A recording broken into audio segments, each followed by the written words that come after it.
The girl's father realized that the two of them couldn't get out and run away from these monsters, so he was determined to sacrifice himself for his daughter. He knew he had no chance of winning, but he could buy her some precious time to escape. His daughter's name was Evil, and he asked her with all his determination to keep running to the city where it would be safe while he held back the monsters.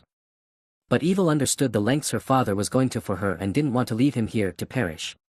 So she tearfully answered him that she couldn't leave him behind and run away herself.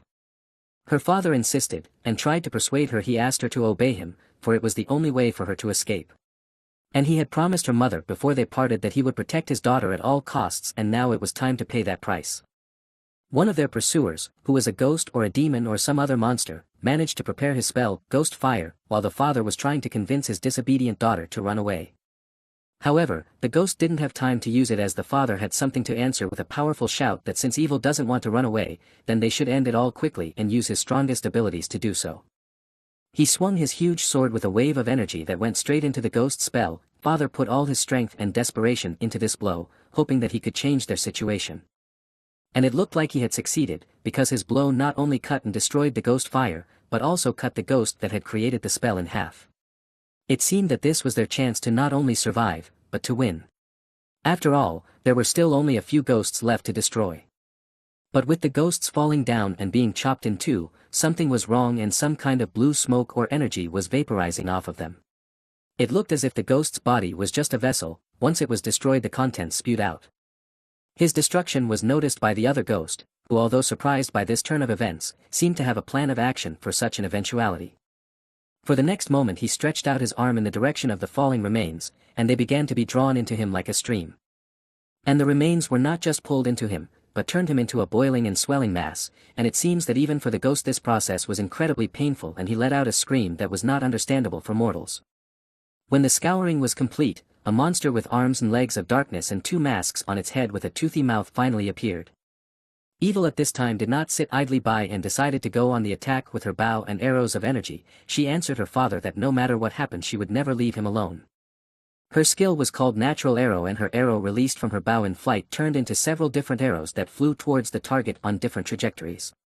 She was aiming at the third ghost, who still hadn't taken part in the battle. However, as it turned out, Evil's arrows couldn't do him any harm and were simply absorbed by his cloak. Her father saw the result of his daughter's attack and told her that there was no way she would be able to deal with the apostles of the Dark Guild, and he didn't know how long he could hold them off, so he once again asked her to leave and hurry up. The ghost who had fended off the arrow attack suddenly prepared for a low start, and from beneath his robe showed his muscular arms, which he used to drive into the ground. His leap was quick, strong, and swift, and so swift that the ground where he pushed off cracked and exploded as if something had exploded there. In a moment he was at his father's side and brought his fist up to strike. He barely had time to raise his sword in defense. But it did not help him at all, because the blow was so strong that it flew far across the field and half of his sword was still in place. His father flew across the field until his back hit a huge rock, which almost collapsed from such a powerful blow.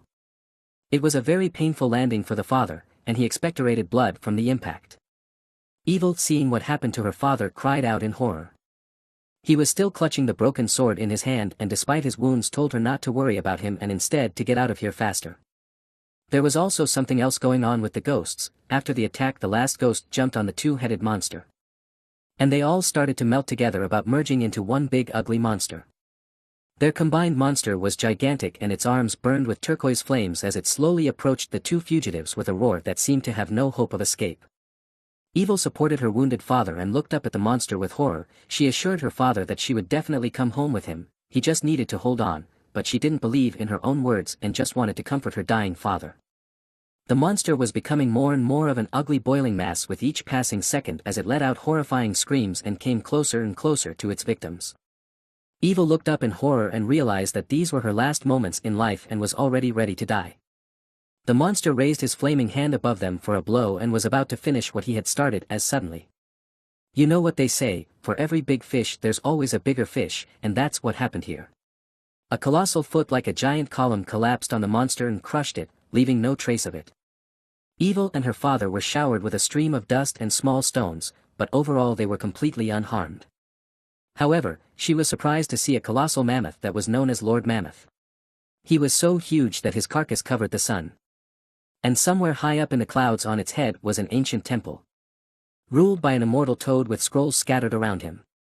But even the toad was not the top of this pyramid. It mentally addressed its elder brother and reported to him that the danger had been destroyed, but the question remained what to do with these two harmless humans. There was a small house on his head. And guess who was in it? Not some twisted hermit, and not Naruto at all. It was Wong Kai.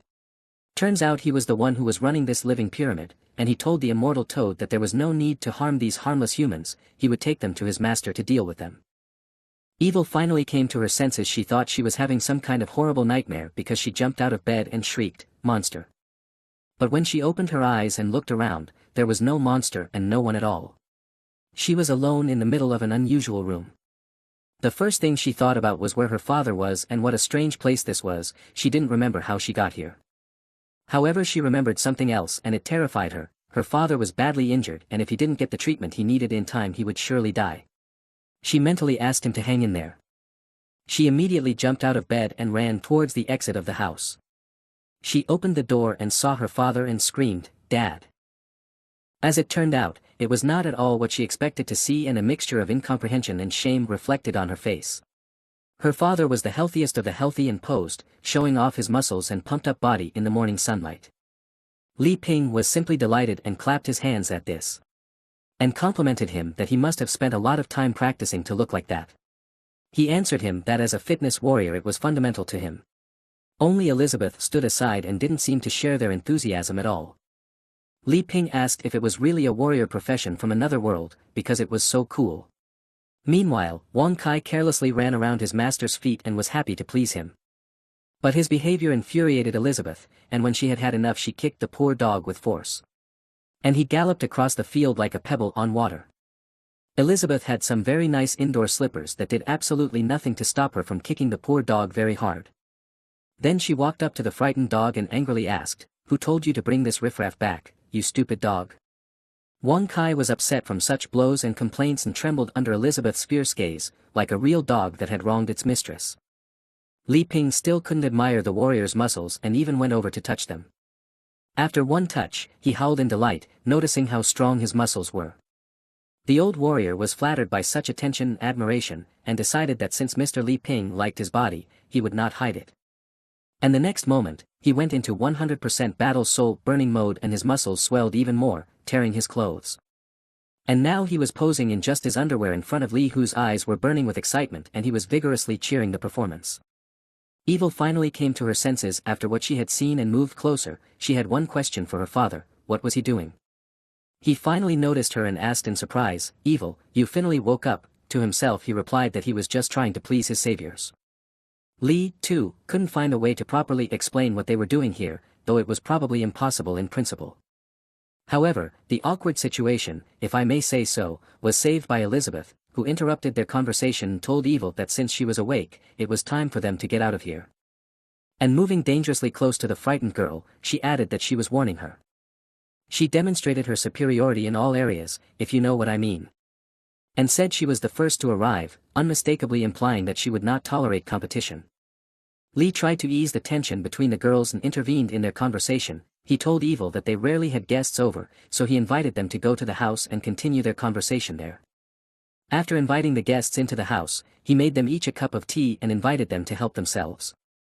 He was really sorry that now he had nothing good to offer them in this rural area, only this barley tea that he had made himself. Evil looked at the cup of tea as if it were the most valuable treasure in the world and asked her father if this was the miracle potion he had spoken of that would immediately heal whoever drank it.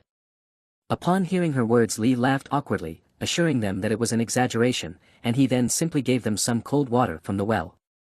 Elizabeth was sitting next to him, not liking what was going on at all, drinking her cocktail and not at all embarrassed to show her displeasure. She wondered what evil experiment Li Ping had brought these two weak people here for and what he wanted to do with them. Could it damn well mean she alone no longer satisfied him?